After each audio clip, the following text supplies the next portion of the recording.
지난 시간에 이제 이어서 마태복음 5장 4절 팔복에 관해서 지금 우리가 이제 공부합니다. 마태복음 5장 4절 한 줄 읽고 시작하도록 하겠습니다. 애통하는 자들은 복이 있나니 그들이 위로를 받을 것이며.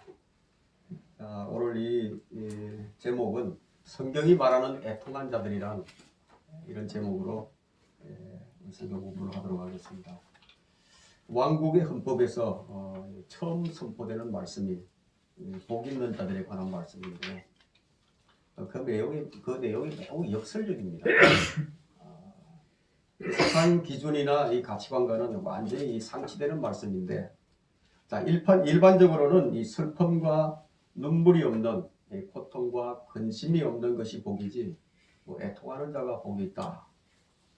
그래서 상식을 깨는 이 역설이죠.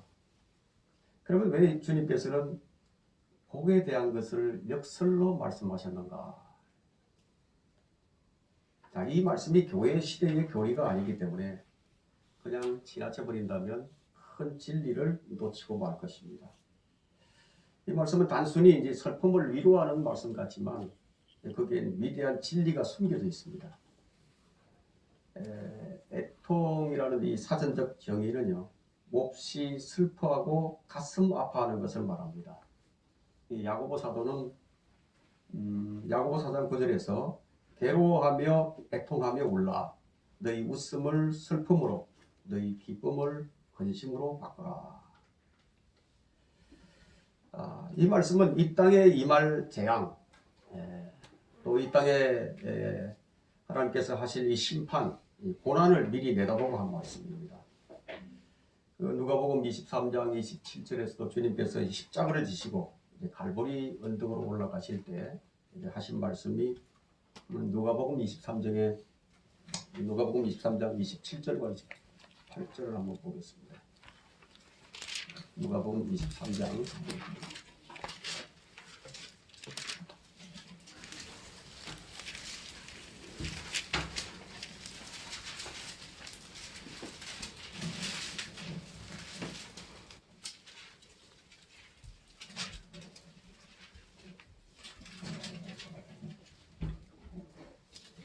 27절과 28절 구절 보도록 하겠습니다. 백성의 큰 무리와 주를 위하여 통곡하고 애도하는 여인들이 주를 따라가더라. 예수께서 그들을 돌아보시며 말씀하시기를 예루살렘의 딸들아 나를 위하여 울지 말고 너희와 너희 자녀를 위하여 울라. 주님은 나를 위해서 울지 말고 너희와 너희 자녀들을 위해서 울라고 하셨는데, 이것은 이스라엘이 당해야 할 고통은 창조 이래로 전무후무한 그런 고난을 말씀하시는데 대환란이죠. 2000년 동안 이스라엘은 주님의 말씀대로 고난의 세월을 지금 지내고 있습니다. 여러분이 잘 아시다시피 유태인의 그 대학살이 있었죠. 홀로코스트. 그것은 너무나 끔찍한 사건이었습니다. 그러나 이 야곱의 고난의 때 다가올 다니엘의 70째 주는 이스라엘이 당해야 할 마지막 고통입니다. 우리는 이 메마른 눈만으로 주의 십자가를 바라볼 수는 없습니다. 나를 위해 십자가에 못 박히신 주님이 보이지 않는 그런 눈이라면 그의 눈에서 아마 눈물이 나지 않을 것입니다. 동정의 눈물을 말하는 것은 아닙니다. 사람들은 언제 몹시 슬퍼하고 가슴 아파하는가 하면 자신이나 가족이 병들었을 때, 또 일이 잘 풀리지 않을 때, 자신이 뭔가 실패를 했을 때, 무엇인가 빼앗기거나 잃어버렸을 때 애통합니다. 겉으로는 편안해 보여도요, 이런 어려움을 당하게 되면 가슴이 아픕니다. 사람들은 누구나 자신과 관련된 어떤 것에 대한 손실, 손해를 볼 때 매우 애통해합니다. 아브라함은 사라가 죽었을 때 애곡했죠. 야곱은 사랑하는 아들이 죽었다는 소식을 듣고서 여러 날 동안 매우 슬퍼했습니다. 이스라엘 백성들은 모세가 죽었을 때는 30일 동안이나 애곡을 했습니다.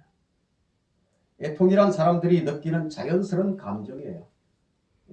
주님이 이 복이 있다고 말씀하신 이 애통,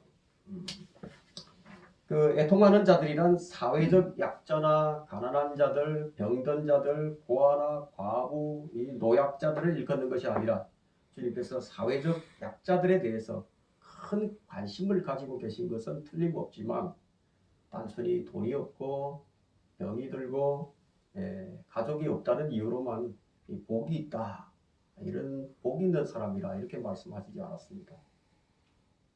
욥이 말한 대로 인생이란 고생과 슬픔의 연속입니다.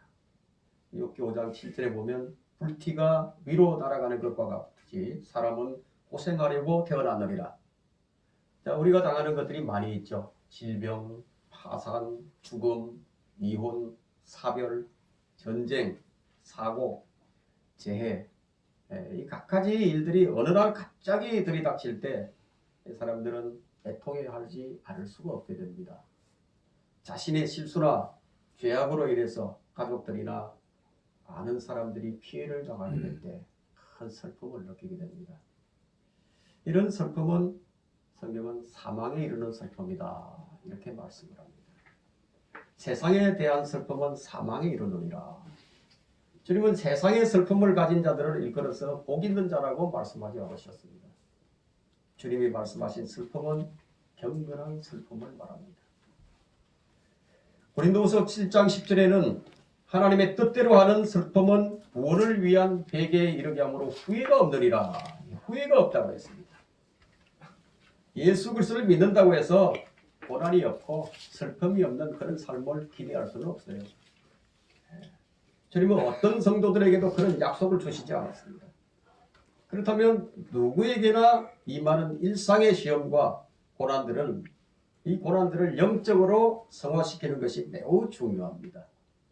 이 시련이 없는 삶을 바라는 것보다 시련을 극복하고 이기는 삶을 사는 것이 영적인 삶이에요. 주님이 우리에게 주신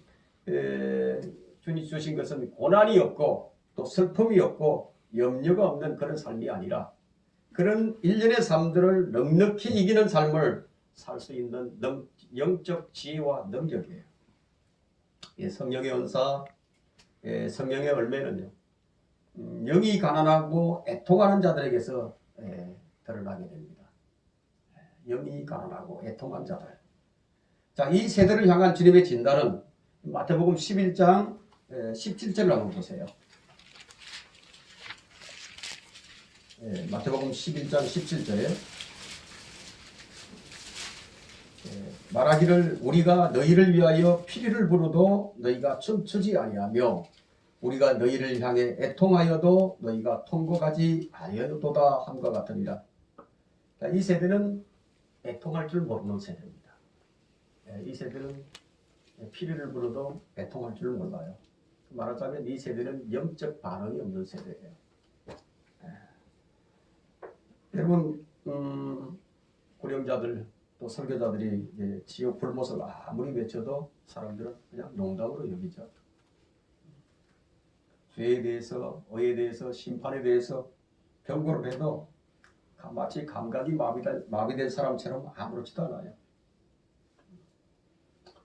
전파되는 말씀을 통해 자신이 죄인이라는 사실과 저주와 심판을 받게 될 것이란 사실을 알고 애통할 줄 아는 사람이 복 있는 사람입니다.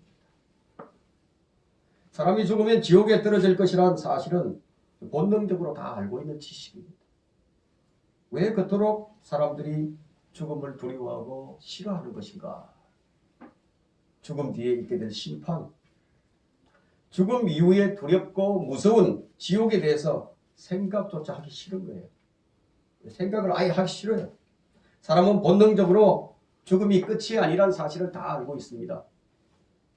그래서 이런 공포와 두려움을 애써 숨기기 위해 다양한 이론과 종교와 철학이 동원되는 것이죠. 그래서 이제 부정이나 회피, 이 외면은요, 심리적 공포를 이기기 위한 것일 뿐 결코 그 해결책이 되지 못합니다. 죽음을 두려워함으로 평생을 노예로 속박되어 있는 자들에게 유일한 해결책이 무엇입니까? 예수 그리스도뿐이죠. 예수 그리스도만이 유일한 해결책입니다. 주님께서는 자유를 주려고 이 땅에 오신 거예요. 자, 애통하는 자들은 복이 있나니라고 했는데 무엇에 대해서 애통을 한다는 것인가? 첫째, 애통하는 자는요, 자신의 죄에 대해서 애통합니다.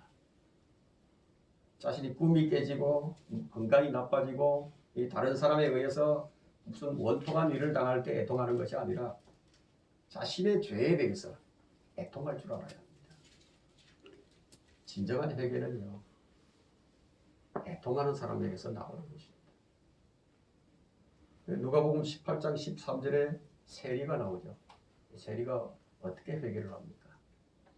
그런데 그 세리는 멀리 떨어져서 차마 눈을 들어 하늘을 우러러보지도 못하고 가슴을 치며 말하기를 하나님이여 죄인인 저에게 자비를 베풀어 주소서. 자비를 베푸소서. 모든 세리라고 다 그렇게 하는 것은 아니죠. 자신이 죄인이란 사실에 애통할 줄 아는 자만이 하나님의 자비를 구하게 되는 것입니다. 참된 회개는 애통하는 자에게서 나오는 것입니다. 시대나 타다며 이해나 동정을 구하는 것이 아니라 그렇게 할 수밖에 없었던, 어쩔 수 없었던 자신의 처지를 발견하고 애통하는 거예요. 주님께서 복이 있다고 말씀하신 애통함은 바로 이런 것입니다. 서기관 에스라를 보게 되면 에스라 9장 6절에는 오 하나님이여 내가 부끄럽고 얼굴이 뜨거워서 내 얼굴을 하나님께 들지 못하오니 이는 우리의 죄악이 많아져서 우리의 정수리에 넘치고 우리의 허물이 쌓여서 하늘들에 미침이니이다. 죄에는 무게가 있어요. 죄에는 압박이 있습니다. 죄의 형벌과 고통을 아는 자들은 그런 자들이 흘리는 눈물은 가치 있는 눈물이에요. 애통함이 없이 자백하고 죄짓고 자백하고 죄짓는 것은요, 그건 주님께 가증스러운 거지. 주님께서는 성도들의 기도를 어디에 담으시죠? 금향로에 담으신 거예요. 애통하는 눈물, 그 눈물을 금향로에 담아주십니다.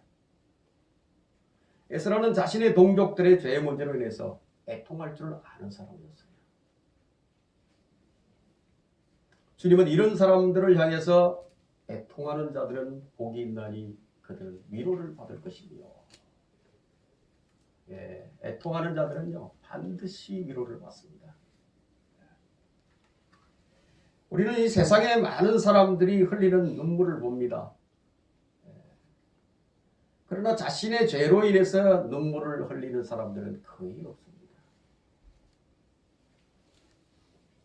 그러니까 복 있는 사람이 별로 없는 것이죠.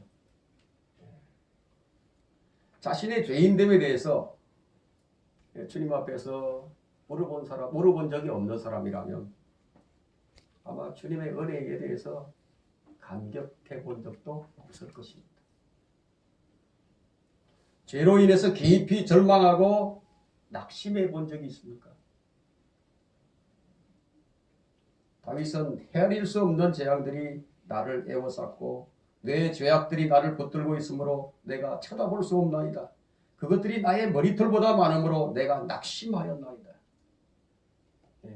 시편 40편 12절인데 저는 이렇게 고통스러워 해본 적이 있었습니다. 너무너무 힘들었어요. 저의 죄 문제로 인해서. 그것이 한 100일 이상 갔습니다. 가진 수단과 방법을 다 동원해 보았지만 해결이 안 됐습니다. 그래서 성경을 통해서 말씀을 읽다가 마태복음 27장에서 비로소 주님을 진정으로 만나게 됩니다. 인격적으로 만났죠. 한순간에 그분이 나의 모든 죄의 문제를 해결해 주시는 것을 경험했습니다. 그때부터는 저는 자유했습니다. 그때가 제가 36살 때였습니다. 어머니 뱃속부터 교회를 다니기 시작해서 36살 때 비로소 구원을 받게 된 것입니다. 죄에서 자유함을 누렸죠. 이렇게 자신의 죄에 대해 애통하고 낙심하는 사람들이 자, 주의 복음을 듣게 될 때 어떤 반응이 일어날까요? 예? 어떤 반응이 일어날까요? 복음을 그대로 받아들이고 구원의 빛이 마음에 임하는 거죠. 사람들은 자신이 어느 정도 자신이 죄인이라는 점에는 기꺼이 동의하지만 자신이 사악하고 더러운 죄인이라는 사실에는 동의하지 않습니다. 영원한 지옥의 형벌에 떨어질 죄인이란 사실과 주 예수 그리스도 외에는 그 누구도 죄를 처리할 수 없다는 그 사실에 동의하지 않는 거예요. 그래서 나는 죄인으로서이다 이런 애통함이 없습니다. 사람의 가장 큰 문제는요, 죄의 실체를 정확하게 인식하지 못하는 데 있습니다. 죄의 무게나 죄가 쏘는 고통, 죄의 능력, 죄의 싹, 죄의 종에 대해서는요, 무감각하죠. 그래서 애통함이 없는 거예요. 형식적이에요. 오히려 죄의 쾌락을 즐기며 삽니다. 이 죄의 무게에 짓눌려 본 적이 없는 사람은 어떻게 죄와 사망의 법에서 해방감을 맛볼 수 있겠습니까? 일제 식민지로부터 해방의 기쁨을 누린 자들이 누구입니까? 다윗은 말하기를 내 죄악이 내 머리 위로 넘치나니 무거운 짐처럼 내게 너무 무겁나이다. 이런 고통을 느껴본 거예요. 너무너무 힘들었거든요. 이렇게 자신의 죄짐에 대해 무게를 느끼고 고통을 당하는 사람이 자신이 감당할 수 없음을 알고 애통하면서 주님께로 나오는 거예요. 주님의 초청은 어떻습니까? 마태복음 11장 28절에서 수고하고 무거운 짐진 자들아 다 내게로 오라. 그리하면 내가 너에게 쉼을 주리라. 자, 죄의 무게, 이 무게를 자신이 도저히 감당할 수 없도록 이 무겁게 느끼는 사람은요, 주님 부르심에 귀를 기울이게 됩니다. 그 주님의 음성이 마음에 들리는 법이에요. 그래서 주님이 이들을 복 있는 사람이라고 말씀하신 거예요. 둘째, 애통하는 자는 회개의 눈물을 흘리는 사람이에요. 주님께 나오는 자에게 따르는 회개죠. 사람은 누구나 죄를 짓지만 누구나 다 회개하는 것은 아닙니다. 주님께서 애통하는 자들이 복이 있나니 라고 말씀하신 애통함은 바로 회개를 동반한 죄에 대한 인식입니다. 회개는 죄를 깨닫지 않고는 도저히 불가능한 일이죠. 죄를 깨달아야만 회개가 가능하죠. 죄를 깨닫기 위해서는 무엇이 있어야 합니까? 말씀의 빛이 있어야 합니다. 말씀이 내 마음을 비출 때 우리 자신의 더러움이 드러나죠. 내 사악함이 선명하게 드러납니다. 예레미야 31장 18절을 한번 받아보겠습니다.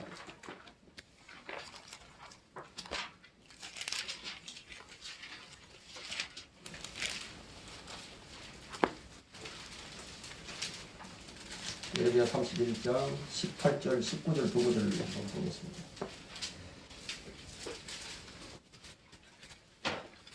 나는 에프라임이 이렇게 스스로 탄식함을 분명히 들었나니 주께서 나를 징책하셨으니 멍에에 익숙하지 못한 송아지 같은 내가 징책을 받나이다. 주께서 나를 돌이켜 주소서. 그리하면 내가 돌아가겠나이다.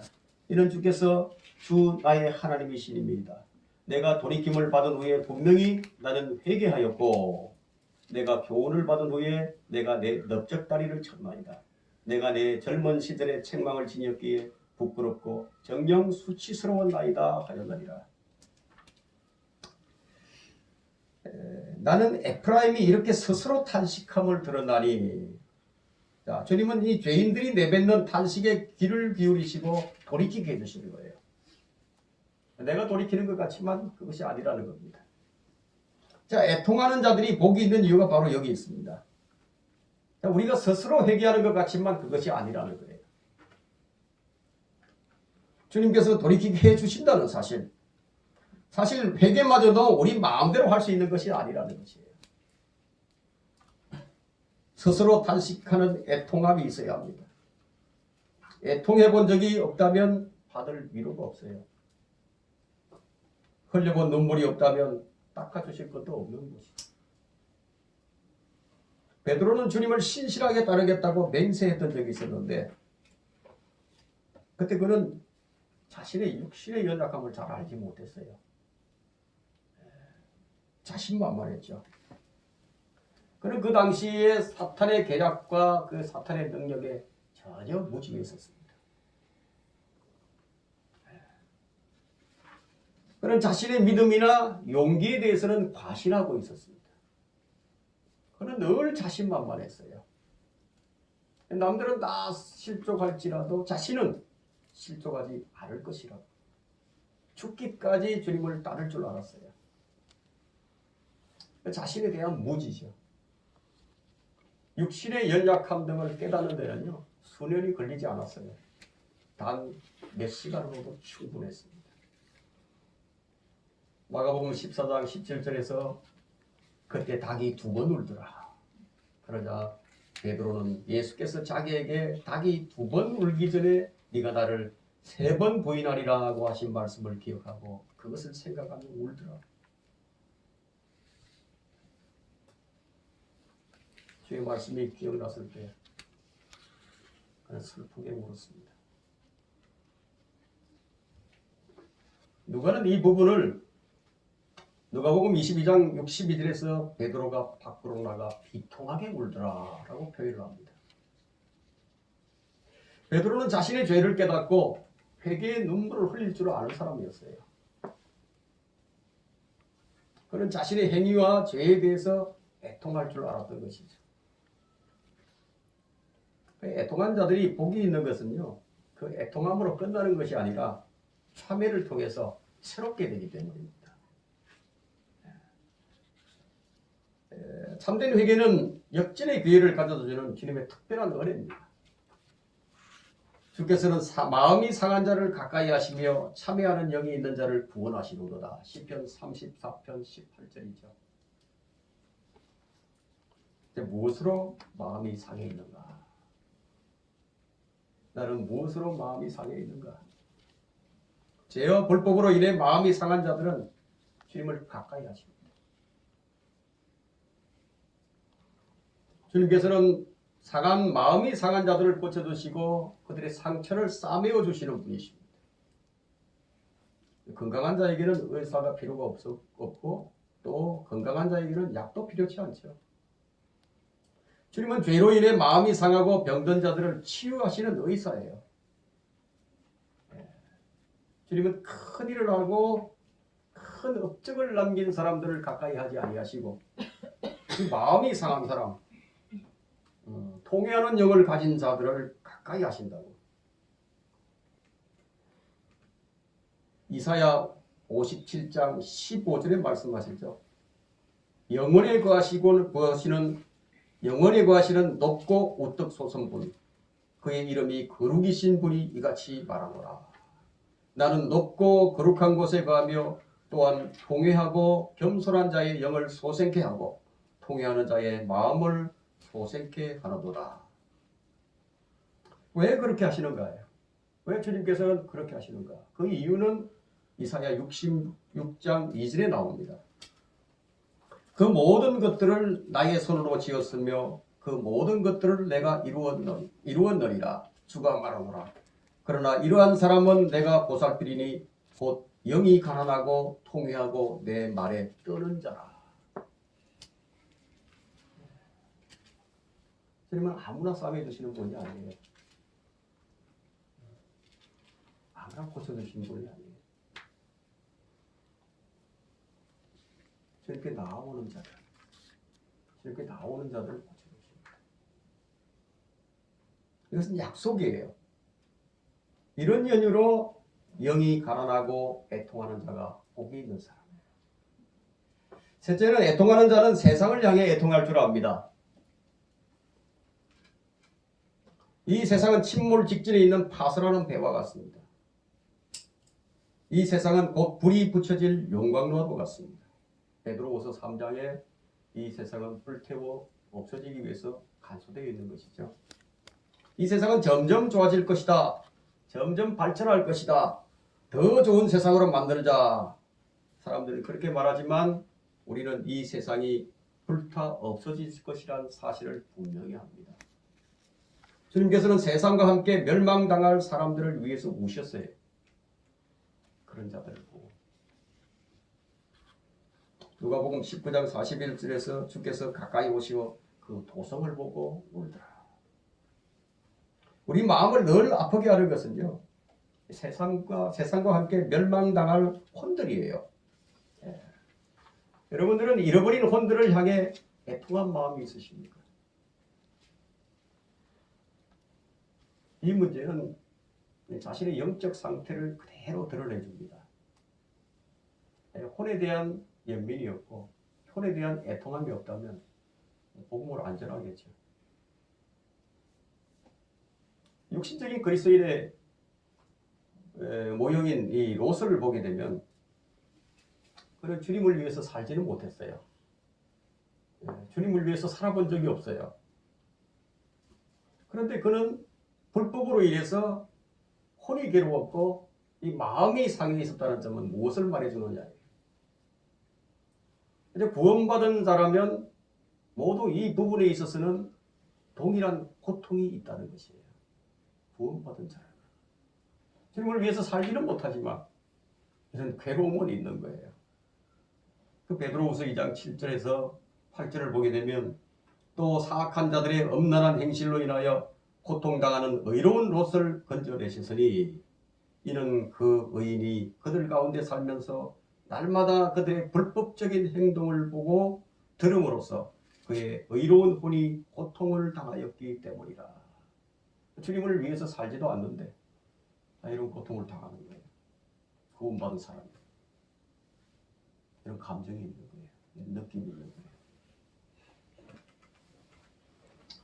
성도의 혼이 세상의 불법으로 인해서 고통을 당한다는 것은 지극히 당연한 일입니다. 매우 정상적인 거죠. 이것이 하나님의 뜻대로 하는 슬픔이에요.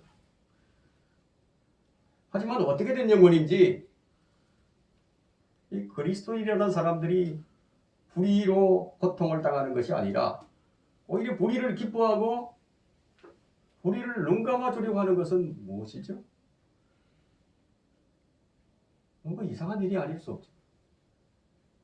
여러분들이 만약 불의로 인해 마음이 상하지 않았다면 롯보다도 훨씬 못한 영적 상태에 놓여있는 롯의 아내와 같은 사람이에요. 바울은 어떻습니까? 동족들의 불신과 회개치 않는 것을 위해서 애통해했습니다. 로마서 9장 2절에 내 마음에 큰 근심과 그치지 않는 슬픔이 있다는 것이라. 그런데 동족은 고사하고 가족들이나 친지들의 구원을 위해서도 전혀 근심과 슬픔을 가지지 못한 채 살아가는 거예요. 울어야 할 것에 대해서 울지 못하는 사람. 울어야 할 것인데도 울지 못하는 사람. 애통할 줄 모르는 사람은 결코 복 있는 자가 아닙니다. 마음의 애통함을 가지고 눈물로 기도하며 사랑으로 다가서서 전하지 않는다면 마음이 굳어져 있는 자신의 완악함에 대해서 회개부터 해야 합니다. 예수님은 불신의 세상, 죄로 인해 죽음 앞에 절망하는 사람들을 보시며 우셨어요. 나사로의 죽음을 보고도 우셨죠. 나사로의 죽음 앞에서 울고 있는 사람들을 보시며 주님께서 함께 우셨던 겁니다. 요한복음 11장 35절에 예수께서 우시더라. 자, 주님의 눈에서 눈물을 나게 하는 것이 무엇인가 하는 거예요. 단순히 나사로의 죽음이었을까요? 아니에요. 사람들의 불신을 보고 우신 거예요. 사람들이 죄와 사망의 종도로 가고 있는 것을 보시고 우시는 거예요. 주님은 생명의 통치자시에요. 생명의 근원이십니다. 생명을 주시는 분이십니다. 누구든지 주 예수 그리스도를 믿으면 죽음은 그 사람에게 더 이상 왕노릇할 수가 없습니다. 넷째, 애통하는 자는 심한 통곡과 눈물로 기도와 간구를 하는 사람들입니다. 성경은 우리의 본보기예요. 주님은 어떻게 기도하셨죠? 주님께서 어떤 기도를 하셨습니까? 히브리서 5장 7절에는 주님께서 기도한 그 상태를 보여줍니다. 그는 육체로 계시는 날들 동안 자기를 사망에서 구원하실 수 있는 분께 심한 통곡과 눈물로 기도와 간구를 드렸고 하나님께서는 그의 두려워하심을 인하여 들으셨느니라. 우리 이것을 배워야 하는 거예요. 우리의 기도가 이래야 합니다. 주님은 슬픔과 질고의 사람이셨습니다. 주님은 부르짖음과 눈물로 기도하셨습니다. 성경에서 우리는 이 주님이 우셨다, 우셨시더라 뭐 이런 기록은 볼 수는 없지만 우시는 장면은 많이 기록되어 있습니다. 애통함이 없이 근성으로 그렇게 기도하는 성도들이라면 이 자신을 돌아봐야 합니다. 내 마음을 상하게 하고 애통하게 하고 괴롭게 하는 것이 아무것도 없다면 그 사람은 영이 가난한 상태도 아니고 통회하는 성도도 아닙니다. 어느덧 자신도 모르게 마음의 상태가 돌같이 굳어져. 한나의 기도는 애통하는 그런 기도였습니다. 사무엘상 1장 10절에 그녀가 마음이 비통하여 주께 기도하고 심히 울더라. 근데 혼이 괴로운 가운데 주님께 기도한 겁니다. 심한 통곡으로. 한나는 애통할 줄 아는 여자였습니다. 그래서 복 있는 여자죠. 그는 그래서 복을 받았습니다. 하나님은 그녀에게 사무엘을 주심으로 위로를 해주셨어요. 기도하며 애통해했던 또 한 명의 대표적인 인물이 누구입니까? 히스기야예요. 히스기야는 열왕기하 20장 2절에 그가 그의 얼굴을 벽에 대고 주께 기도하여 말하기를 오 주여 내가 간구하오니 내가 주 앞에서 진실과 온전한 마음으로 행하고 주의 목전에서 선한 것을 행하였음을 이제 기억하소서 하며 히스기야가 심히 울더라. 이렇게 애통하는 기도는 하나님께 받아들여집니다. 히스기야의 기도는 요한일서 3장 22절과 일치합니다. 무엇이든지 구하는 것을 그에게서 받나니 이는 우리가 그의 계명들을 지키고 그의 목전에서 기쁨이 되는 일들을 행함이라. 정확하게 히스기야의 기도와 일치하는 기도가 바로 요한일서 3장 22절입니다. 주님은 애통하는 한나의 기도를 들으셨을 뿐만 아니라 그의 눈물도 보셨어요. 다윗도 역시 마찬가지입니다. 다윗은 오 주여 나의 기도를 들어소서 나의 부르짖음에 귀를 기울이소서 내 눈물에 가만히 계시지 마소서 나의 모든 조상들이 그러하였듯이 나도 주와 함께 하는 타국인이요 체류자이기 때문입니다.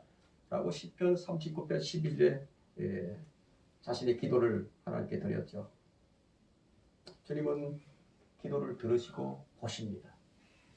듣기만 하는 것이 아니라 보시기도 하십니다. 기도할 때 상한 마음, 애통하는 눈물을 흘려본 적이 있는가? 하나님께서 나의 눈물을 한 번도 본 적이 없으시다면 우리의 영적 상태는 잠자고 있는 상태예요. 다섯째, 애통하는 자는 섬기는 일에도 눈물을 흘립니다. 섬기는 일에 눈물을 흘립니다. 누가복음 7장 38절에 주의 뒤로와 발곁에 서서 울며 눈물로 주의 발을 씻기기 시작하며 자기 머리카락으로 닦아내고 또 주의 발에 입을 맞추며 향유를 붓더라. 예수님을 지극히 사랑했던 한 여인이 주님을 섬긴 방식이 바로 이 방식이에요. 바리새인이었던 시몬은 주님을 자신의 집으로 초대를 했고 식사로 대접을 했습니다.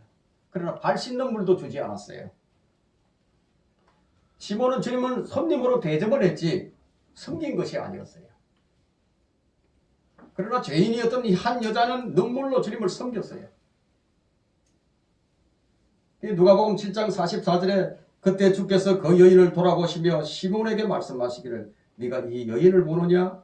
내가 너의 집에 들어올 때 너는 나에게 발 씻을 물도 주지 아니하였으나 이 여인은 눈물로 내 발을 씻고 자기 머리카락으로 닦아내었느니라.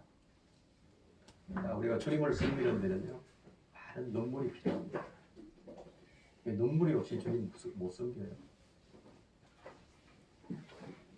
사도 바울은 말하기를 나에게 가해진 유대인들의 계략으로 인하여 온갖 마음의 겸손과 많은 눈물과 시련으로 주를 섬겼노라. 여섯째, 애통하는 자는 씨를 뿌리는 일에도 눈물을 흘립니다. 눈물로 씨를 뿌리는 자들은 기쁨으로 거두리로다. 귀한 씨를 가지고 나가서 우는 자는 정령 기쁨으로 그의 탄들을 가지고 돌아오리로다. 시편 126편 5절과 6절이죠. 자, 선교 사역은요, 눈물의 사역이에요. 바울은 사도행전 20장 31절에서 그러므로 깨어있어 내가 3년 동안 밤낮으로 각 사람에게 쉬지 않고 눈물로 훈계하던 일을 기억하라. 그는 눈물로 씨를 뿌렸고 눈물로 각 사람을 훈계했습니다. 사역자들은 성도들로 인해 늘 기쁨과 즐거움만이 있는 것이 아니에요. 성도들로 인해 눈에 눈물이 마를 날이 없는 것이 사역자입니다. 나는 마음의 큰 환난과 고통 속에서 많은 눈물로 너에게 편지를 썼나니 이는 너희로 하여금 슬프게 하려는 것이 아니요 오히려 내가 너희에 대한 사랑을 보다 풍성히 가졌음을 너희로 알게 하려는 것이라. 우리의 섬김은 눈물의 섬김임을 늘 기억하셔야 합니다. 결론은 이렇게 애통하는 자들은요, 주님께 위로를 받게 됩니다. 주님은 마음의 평강을 주심으로 우리를 위로해 주세요. 성경은 위로자십니다. 하나님은 위로의 하나님이시죠. 고린도후서 1장 3절로 5절을 보게 되면 하나님을 송축하리로다. 그는 우리 주 예수 그리스도의 아버지시요 모든 위로의 하나님이시며 우리의 모든 환난 가운데서 우리를 위로하시는 분이시다. 그러므로 우리 자신이 하나님께 받은 위로로서 어떤 고난 중에 있는 사람들도 위로할 수 있는 것이라.